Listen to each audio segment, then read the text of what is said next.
बिहार में शिक्षक बहाली को लेकर लंबे समय से जो कयास लगाए जा रहे थे और जो प्रोसेस चल रहे थे, उसके मुताबिक अभी नोटिफिकेशन अधिसूचना जारी हो गई है, जिसके मुताबिक बीपीएससी द्वारा एग्ज़ाम कंडक्ट किए जाएंगे। दो तरह से इसमें एग्ज़ाम होंगे। पहला तो यह है कि जो पहले से ही नियोजित शिक्षक हैं उनको रेगुलर जो टीचर होंगे उसके बराबर के लाभ लेने के लिए उनको एग्ज़ाम बीपीएससी द्वारा जो कंडक्ट की जाएगी उसको देना है। दूसरे वो हैं जो 7th फेज की वेट कर रहे थे और उनको बीपीएससी एग्ज़ाम अब देनी है।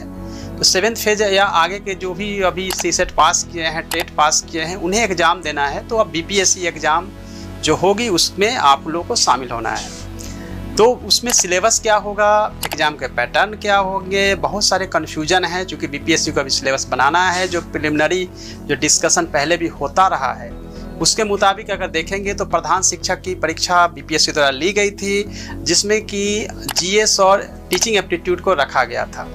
वैसे भी अगर कोई टीचर बनते हैं जो सुपर टेट एग्ज़ाम यूपी में भी होती है, उसके मुताबिक अगर हम देखेंगे कि हमारे पास जो समय है उसके मुताबिक हमें क्या करना चाहिए, किस तरह से प्रिपरेशन करना चाहिए, तो बीपीएससी को अभी सिलेबस तैयार करना है और किस तरह के क्वेश्चंस होंगे यह भी आप लोगों को देखना होगा।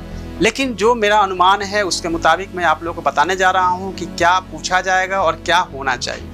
उससे पहले यह जरूरी है कि बीपीएससी द्वारा एग्ज़ाम होगी उसको लेके बहुत सारे आप लोग चिंतित हैं कि क्वेश्चन टफ होगा। जब बीपीएससी एग्ज़ाम दे रहे हैं तो क्यों नहीं हम सिविल सर्विस बीपीएससी वाला एग्ज़ाम जो है वो क्यों ना दें। एक्चुअली क्या होता है, जब क्वेश्चन टफ होता है तो उसके जो कट ऑफ है वो नीचे हो जाते हैं, जब क्वेश्चन ईजी होता है तो कट ऑफ ऊपर हो जाता है। जो भी टेट पास हैं, बीएड किए हुए, डीएलएड किए हुए, उन्हीं को एग्ज़ाम देना है। तो उसके हिसाब से देखेंगे तो एक सीमा खींची हुई है, उसी के अंदर के जो स्टूडेंट हैं उन्हीं को एग्ज़ाम देना है। तो उसके हिसाब से देखेंगे तो एग्ज़ाम ज़्यादा टफ होने की पॉसिबिलिटी तो नहीं रहती है। आप आसानी से जो है जो खाली सीट है उस पर आप आ सकते हैं और कोई आपको दिक्कत नहीं होनी चाहिए। तो चलिए अब हम बात करते हैं कि जो अभी आपके पास समय है, दोनों के पास जो नियोजित शिक्षक हैं जिनको कि अलग से एग्ज़ाम देनी है और जो पहले से अभी शिक्षक नियोजित नहीं हो पाए, शिक्षक नहीं बन पाए हैं और डीएलएड, बीएड और टेट पास करके वेट कर रहे हैं और बीपीएससी द्वारा जो एग्ज़ाम कंडक्ट की जाएगी उसमें आपको एग्ज़ाम देना है।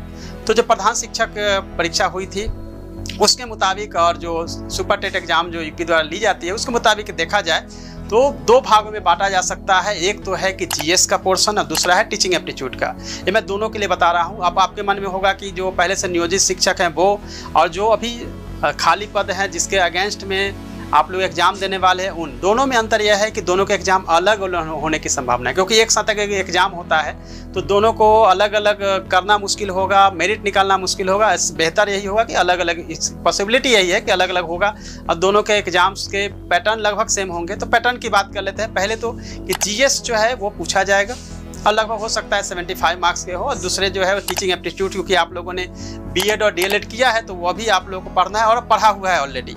और जीएस के जो पोर्शंस हैं वो हम देखते हैं कि डीएस में क्या क्या पूछा जाएगा। जीएस में जो पूछे जाएंगे उसमें सबसे अधिक क्वेश्चन जो आने की पॉसिबिलिटी है वो है साइंस का। दूसरा है भारतीय राष्ट्रीय आंदोलन तथा बिहार का योगदान। तीसरा है ज्योग्राफी, जिसमें कि इंडिया और वर्ल्ड दोनों के ही ज्योग्राफी से क्वेश्चन होंगे। चौथा है भारतीय राज्य व्यवस्था।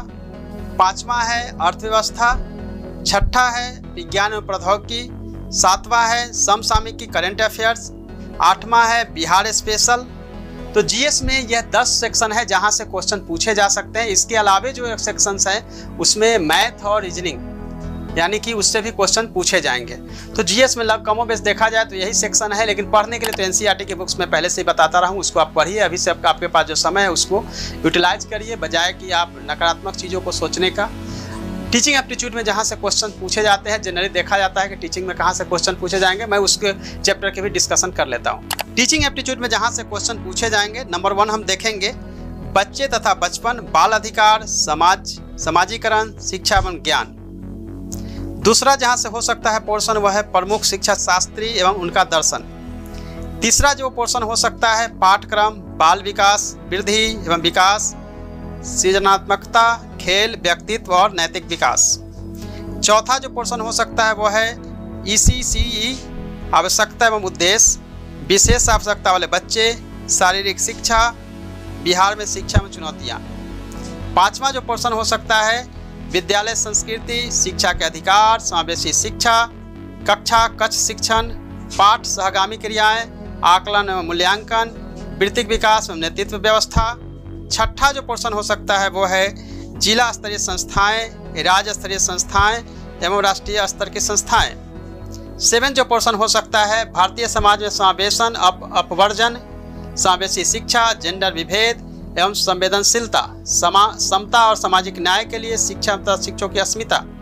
8वां जो पोर्शन हो सकता है राष्ट्रीय पाठ्यक्रम की रूपरेखा, शिक्षा नीति में मल्टीमीडिया साधनों का उपयोग तथा विद्यालय कार्यों के साथ ICT का एकीकरण। टीचिंग एप्टीट्यूड में ये 8 पोर्शन जो मैं आपको बता रहा था, इसके अलावा भी जो अभी आपने BEd या DLED करते समय पढ़ा होगा टीचिंग एप्टीट्यूड, बस वहीं से क्वेश्चंस आएंगे।